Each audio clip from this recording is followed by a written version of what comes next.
Hey everybody, this is D Hunter, bringing another action figure review.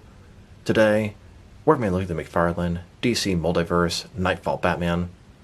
Now this is possibly the best Batman figure McFarlane has made so far, and that is a bold statement, as they've made a ton of Batman figures, and a ton of good ones at that. I ordered this figure from the McFarlane toy store.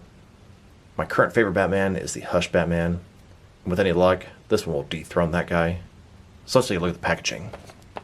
As you can see, 22 moving parts, McFarlane Toys, ages 12 plus, DC Multiverse Batman. Here he is in the package. He has 2 alternate hands, a batarang, a collector's card, and a display stand. This is your traditional blue and gray Batman. He's got the oval around the bat symbol, and then he has a yellow capsule utility belt. A traditional, perfect, semi-modern Batman. This is Batman straight out of the 90s comics, but you could even use him for the 80s or 70s Batman. One side, Batman Nightfall. The other side simply says Batman. At the bottom, got a bunch of credits, and there is his barcode, in case it helps anybody. On the back side, we have a cover of one of the issues of Nightfall, Batman taking out the Mad Hatter. So with no further ado, let's open him up. I ended up getting 2 of these Batman figures. Normally, I would get 1 to open and 1 to keep unopened, but in this case, I'm going to open both these figures. I have another one pre-ordered from Amazon, and that's going to be the one I'll keep sealed in the package. I'm going to have 1 to keep as is, and then 1 to do a gauntlet swap with the Azrael figure. That way we can have Jean-Paul Valley when he wore this costume, and he was just starting to upgrade with the claws. Can't wait to do that. And I got the entire wave from the McFarlane toy store. Between the bundle discount and the coupon code, I ended up paying less than retail, including shipping for all these figures. Not too bad. Alright, now that this figure out of the package, here he is with all his accessories laid out. He comes with a display stand, a collector's card, 2 alternate hands, totally 4 interchangeable hands, and a batarang. Now this is it, the moment we've all been waiting for. Nightfall Batman, your traditional, iconic 90s Batman. But like I said before, it can go back to be an 80s or 70s Batman. A little more serious looking, a little more modern looking. He's been in blue-gray for a long time, but this is the Batman I grew up with. I was a 90s kid. And this guy here is exactly my traditional default Batman. Now handling him, he's not quite as big as the Hush Batman, and I think that's a good thing. He doesn't feel like he's too small either. I think they got the scale just right on this guy. But I've seen pictures of him next to like the upcoming Tim Drake Robin, and that guy's way too big next to him. Very frustrating, as I would love a 90s Bat Family lineup to be looking great. Anyway, getting a little off track here. Let's tech him out. Starting with his face here. Now it's just a little bland. Very normal, very traditional.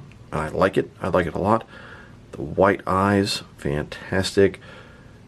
Stern expression, jawline, maybe a little smaller than I'm used to, but it looks pretty good. Going further down, he's got the yellow oval bat symbol. I prefer that as I'm more used to it, although the modern Batman don't have it, and that's cool. Capsule utility belt, blue trunks, double jointed elbows, double jointed knees, cape. A lot of give to it, feels very good, moves nicely. You can see some of the wrinkles on his shirt. He's got abs here. Overall, figure looks good. I'd say it looks great. The gray's a little bit too light, but it's not nearly as bad in person as it looks in some of the photos I've seen online. A little bit darker on here would be nice. I've seen some repaints look good, but like I said, a lot better than expected. And a closer look at his face and head sculpt. To me, this looks kind of like a Neil Adams Batman. Just a very traditional Batman from the 80s, 90s era, and I really like it. The DC Essentials Nightfall Batman is very similar. Both some of my favorite Batman figures out there. Sculpt's good, personality's good, the eyes. It's a little bit of a leaner Batman, and I like that.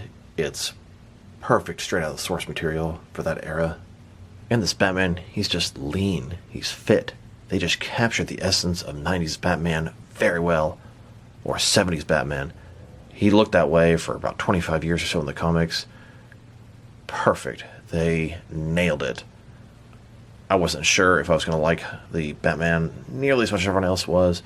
A little skeptical. I thought he's going to be too short. He's not going to look right. They nailed it.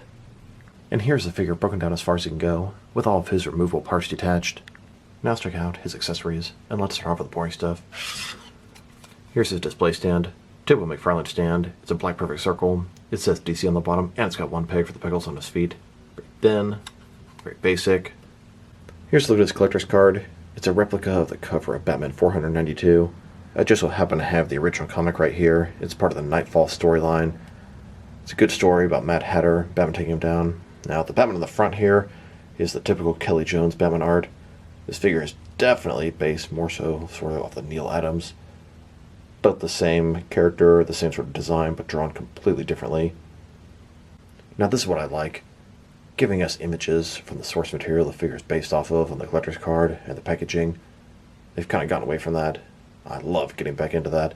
Love seeing stuff from the actual comics these guys are from. Now let's check out his hands. He has a total of 4 of them. 2 gripping hands and 2 fisted hands. Those are the type of hands a Batman figure should have. Every Batman figure out there should have 2 gripping hands and 2 fisted hands, if not more. Very appropriate. Here he is with his first pair of hands. These are his fists. And then his second pair of hands. These are his gripping hands. Now let's check out his Batarang. Looking at the design makes me think of a Batman 1966 Adam West TV show Batarang. Still, traditional Batarang. Blue, decent sculpt, basic, but that's what it looked like. Here's this Batman holding and getting ready to throw his Batarang. It all just looks really good. Him with his fist being held up, him holding his Batarang. It just screams 90s comics, and I love it. And I'm sure you guys haven't forgotten, but I got 2 of these Nightfall Batman figures. I opened both of them. I'm going to get another one to keep on open in the future, and I might even get another one to open. So right now, looking at these 2 guys, they could be 2 completely different characters. We have the Bruce Wayne Batman on the left, and then Jean-Paul Valley Batman on the right. When Batman got his back broken, Jean-Paul Valley took over, and he wore the exact same suit. Pretty much tried to make it seem like Batman never died, was never injured, was just the same the entire time, and it fooled almost everybody. So, could use these as 2 totally different figures, but for my purposes... But I bought this extra Nightfall Batman because I wanted to make Jean-Paul Valley in the Batman suit with these claw-like gloves on. I've had this extra Azrael in a Batman armored suit for over a year now, just waiting for this purpose. I want to take these gloves and put them onto this guy.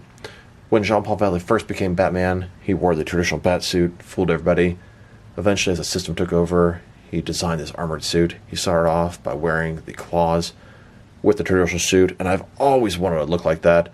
I've always wanted Jean-Paul Valley as Batman with the traditional suit and the claws on as he started to transform before he has a fully armored suit.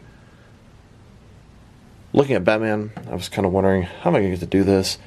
I thought, am I going to have to just heat him up and use a knife and just sort of cut the entire glove part off? Do the same thing with him and then just glue him onto him? Well, that would work, but then you can't use the articulation. So hopefully I can heat him up, take the pin out here, and replace the bottom forearm, maintain the articulation. We'll see how it looks. There is a little bit of a different sort of texture to the suits there, but I don't think it's going to be very noticeable. The gray colors seem to actually match pretty decently. So let's get some boiling water and try to do it. Here's a look at these 2 figures. It's a pain in the ass, but I heated them up, pushed the pins out, got the forearms separated. Here I am in the middle of the process of swapping them. It would probably be a little more efficient to use a heat gun, but I'm not really comfortable with my heat gun yet. I melted part of a figure the first time I used it, and I haven't touched it since. And then here's the end result. I've never done a full forearm swap. Man, that was a pain in the ass. Pulling the pins out, that wasn't that hard. Putting them back in, a lot tougher than I sort of thought it was going to be. But the end result is fantastic. Looks great. The grays, very similar. A little bit of texturing is barely noticeable because that tiny little piece. And then, the best part of all, articulation completely remains intact. Absolutely great. Now, they're a little bit too light. They could use a repaint, just like they needed to out of the get-go. Still, it's doable, and it looks pretty cool. Leave me with some fodder pieces that don't make a lot of sense. Azrael in his Batman armor, with regular, traditional Batman gloves. Maybe I'll find some use for these parts in the future, who knows. And I was curious if maybe I could do a head swap to have an unmasked Jean-Paul Valley Azrael Batman. I had this NECA 7-inch scale Flash Gordon figure. He had the short hair. At the beginning of Nightfall, Jean-Paul Valley had long hair and glasses. At one point, he cut his hair. The system was sort of taking over, making him do things. When he donned the bat suit, he had short blonde hair like this. And there you have it. Unmasked Jean-Paul Valley with the bat suit. Looks pretty darn good if you ask me. Here's his body with the Mafex Jean-Paul Valley unmasked head. I'd say that head is even better. And it's a little bit too small for this body, but really doesn't look all that bad. This is what Jean-Paul Valley looked like at the beginning of Nightfall. Long hair, glasses, kind of nerdy. As Nightfall progressed, he cut his hair short and eventually took over the mantle of the bat. This is my custom version of Jean-Paul Valley in civilian attire at the beginning and before Nightfall. Now they've taken a pretty good look at both the figure and his accessories. Now let's check out his height. From bottom to the top of his head, standing right at 7 inches tall, which can translate to just under 18 centimeters. And if you go to the top of the ears, about 7¼ inches tall. A little bit shorter than some of the other Batman figures, taller than some of the others. I'd say this is the perfect scale for the McFarlane line, although a lot of the other figures go in other directions, bigger or smaller. Now for his articulation. Start with his head here. Of course, you can rotate from side to side. You can look up about that far, down, pretty good amount. Tilt his head from one side to the other. Shoulders, ball joint, goes out 90 degrees. Up, down, around, all that good stuff. He's got a butterfly joint between his shoulder and chest area, increasing the range of motion and covering up that large gap. Bicep cut below that. Double jointed elbows below that. They go all the way in. And then his wrist here. Can rotate, and it's going to be hinged as well. In his torso, he's got a ball joint, rotate around, forward and back. Another one in his waist, rotate around, forward and back. Between the two, very good range of motion. You get a little bit more out of the waist and the torso area. Legs, complete as a splits, not a ball joint. McFarlane style hip joints. Rotation, it's there, minimal. Legs go forward about that far. Back, not much. Double jointed knees. And his ankles, forward and back. Rotate, tilt, rock, and of course, to articulation. It starts off with Batman at the Batcave. He's doing some research at the Batcomputer. He spent the last month or two trying to track down all the different rogues. Bane broke every single Batman villain out of Arkham Asylum. Batman has been hunting them down one by one. He's getting weaker and weaker. Bane has been watching him, learning how he fights, learning his skills, his tactics, how to take him down. Bane surprises Batman in the Batcave. In the comics, Bane is extremely intelligent. He was one of the few rogues to actually deduce and figure out who Batman actually is. Here's Bane after he hit his Venom button. He's jacked up and ready to fight, and Batman is at his weakest point ever. It's in this moment that Bane lifts Batman clear over his head. Bane then lifts up one knee and proceeds to break the bat. Bane brings Batman's broken body to the center of the city, goes on to the highest rooftop and lifts him over his head. He then says, "I am Bane. This city is mine. Batman is no more. I have destroyed him. I rule these streets. I rule Gotham. Here's your hero, your protector.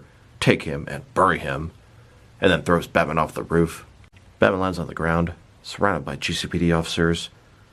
Bullock, Montoya, Gordon, and some other cops are looking down at this broken Batman, wondering if he'll ever stand or move again.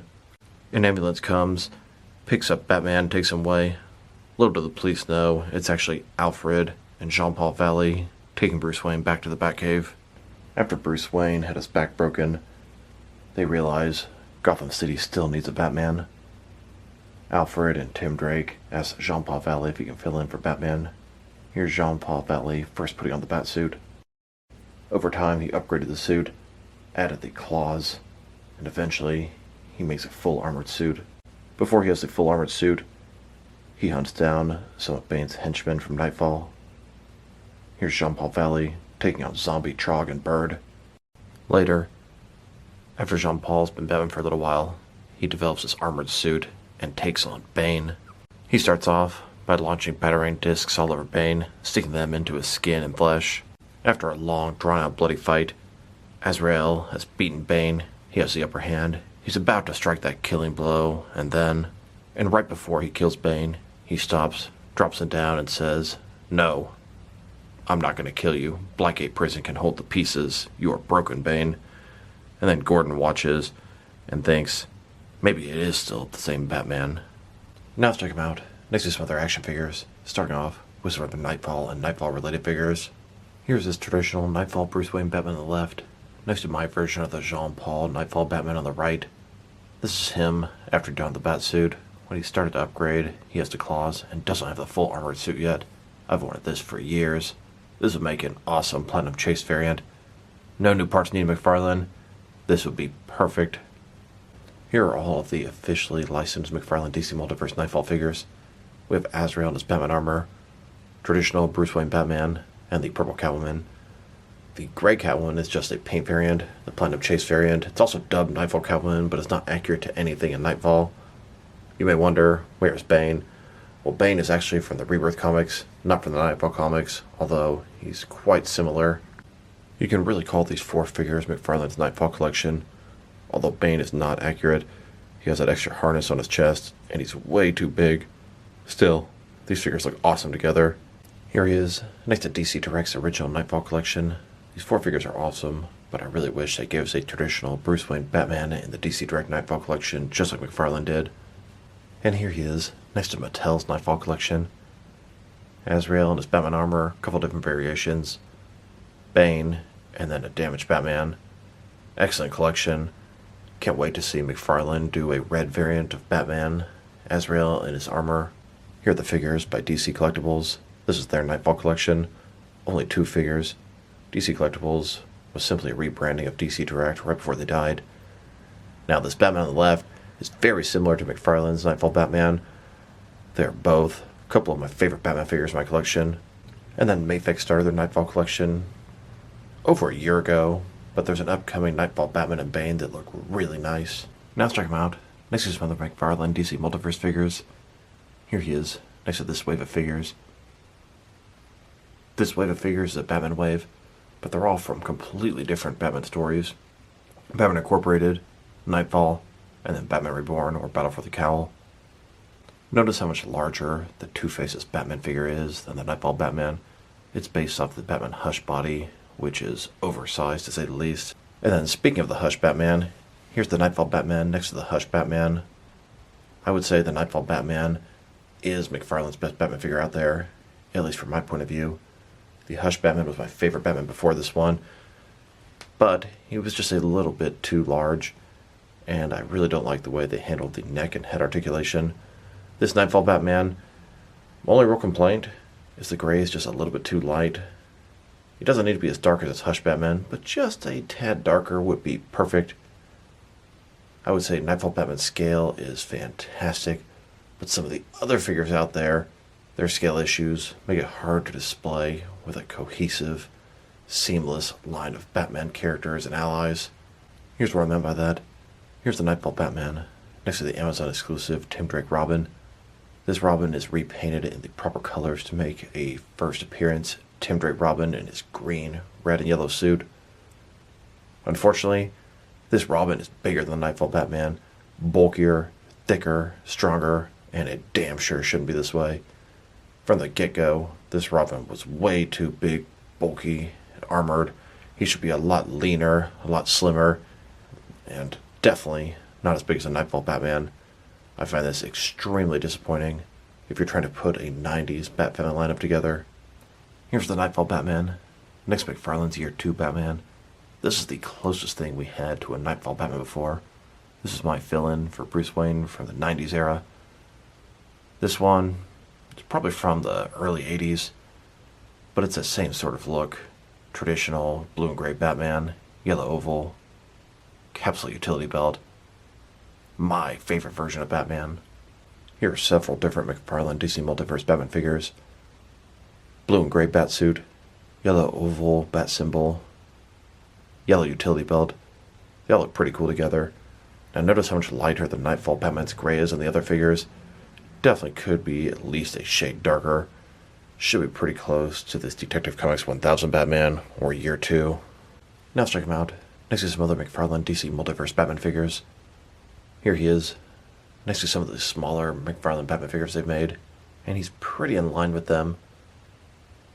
I didn't think he was too small when first handling him, and I still don't feel that way. I think the majority of figures in the line should be about this height, but we got some enormous figures, some smaller ones, and some medium ones. I feel like McFarlane makes almost 3 different kind of Batman figures, small, medium, and large. These are sort of on the smaller end of things, and here he is. Next to his McFarlane Batman figures I consider sort of on the medium size of things. And here, next to some of the Batman figures on the larger end of things. They're all nice figures, but some of them are just gigantic, enormous monstrosities compared to the rest of the line. And now, here he is, next to some Batman figures from different various forms of media. Now let's check him out, next to some of their recently released McFarlane DC Multiverse figures. Here he is with this wave of Batman figures, Batwing, Batman, and Two-Faces Batman. And here he is, next to the Big Bad Toy Store exclusive, black and white accent, Superman and Flash. Then, next to the 5th wave of Page Punchers, this is a Batman-themed wave, fighting the Frozen, Robin, Batman, Mr. Freeze, and Batgirl. Apparently there's a Platinum Chase Batgirl out there. Gonna be a hard hunt to get 2 of those. And here he is, next to the McFarlane Toy Store exclusive, Kyle Rayner Blue Lantern, Superman in his Unchained Armor Patina variant, and then Dick Grayson Robin. Here's Batman, next to the entire wave of Flash figures. Then, next to the Titans wave, collector-built Beast Boy. Then, with some recent Walmart exclusive gold label figures, we have the Vampire Joker and Batman, Eradicator, and Beast Boy. And now, with some recent Target exclusive gold label figures, we have the Flashpoint Aquaman and Project Superman, the Future State Jokerized Batman, Impulse, and Deadman. Here's Batman, next to Shazam and Wonder Woman from Shazam Fury of the Gods. And here he is, next to the Arkham City Riddler and the Arkham Knight Earth 2 Batman skin. Then, next to the 2 most recent McFarlane Mega figures, Fulcrum Abominus and Calabac. And now, next to the 4th wave of Page Punchers, this is an Aquaman-themed wave. We have Aquaman, Aqualad, Ocean Master, and Black Manta. Here's Batman, next to the Dark Knight Trilogy wave, collector-built Bane from the Dark Knight Rises. And here he is, next to the Kingdom Come Armored Batman and the Dark Knight's Metal Gladiator Batman. Then, next to the Con-El Superboy, Duke Thomas's Signal, and both versions of the Jake Garrick Flash. And finally, next to the most recent Batman wave, we have the Hush Batman, both versions of the Nightfall Catwoman, both versions of the Rebirth Mr. Freeze, and the Infinite Frontier Joker. Now let's check him out, next to some action figures from different various companies, so we can see how he fits in both scale and style-wise, in case you don't know what lines you can mix him with. Since he's a McFarlane toy, they're typically the 7-inch scale. I'm going to start off my comparisons with some of the larger action figure lines I collect, and work my smaller. And I'm going to include as many Batman figures as I can during these comparisons. Here he is, next to some of his McFarlane Toys brothers. In front of you are 5 different action figure lines, all from McFarlane Toys, all 7-inch scale. Then, next to some more McFarlane Toys. These are from different various video game properties. And now, next to some Jack-specific wrestling figures, here's Batman, next to a plate of nachos. And here he is, next to some DST or Diamond Select toys. Then, next to some DC Direct and DC Collectibles Batman figures.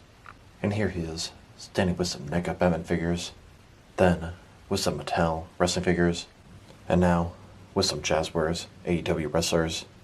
And here he is, next to some Mezco 112 collected Batman figures. Then, next to some Mattel DC Universe Classics and Multiverse Batman figures. And here he is, with some Maplex Batman figures. Then, with some Hasbro Marvel Legends. And here he is, next to some SH Figure Arts Batman figures. And finally, next to some Jazzwares Fortnite figures. So overall, this is a fantastic Batman figure. The 90s era Batman is my favorite, although I'm really fond of 70s, 80s, and 90s Batman. This traditional blue and gray Batman suit, I love it. This one feels like it came straight off the comics, at least more or less. The only real complaint I'd have is I wish the gray was just a tad darker, just a tad. Now, I thought maybe this guy was going to be too small, but I feel like this is the scale that all the figures in the line should be. 7 inches. This guy's pretty much 7.0 inches tall, which is about right for Batman. He's just over 6 feet tall, and a 7-inch scale figure.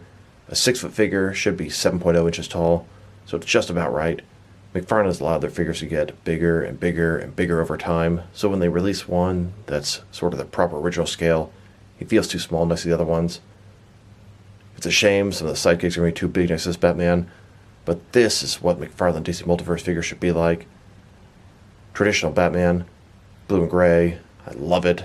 The wide eyes, the yellow oval around the bat symbol, capsule utility belt. I know I've said that a ton, but I love it. This is my stereotypical version of Batman. Sculpt and paint job are fantastic. Maybe a little bit basic and bland, but it's supposed to be an all-purpose traditional Batman. Accessories are great. 2 fists, 2 gripping hands, batarang. Perfect accessories for a Batman figure. Articulation is everything you'd expect from a modern McFarlane DC Multiverse figure. If I were to rate this figure, I'm going to give it an 8.5 out of 10, teetering on a 9. I feel like if he was, I don't know, 0.1, 0.2 inches taller, the gray a little bit darker, he'd be a 9 or maybe even a 9.5. They hit it right on the mark. Excellent job, McFarlane. I would love to see their Nightfall line expanded. So this is D Hunter. Thank you guys for watching this video. If you liked the video, press like below. If you have anything you want to say with the video, add to the comment section. If you want to see additional action figure reviews from me, press subscribe. I do appreciate when you do that. Once again, this is D Hunter. Thank you guys for watching this video, and I'll talk to you guys real soon.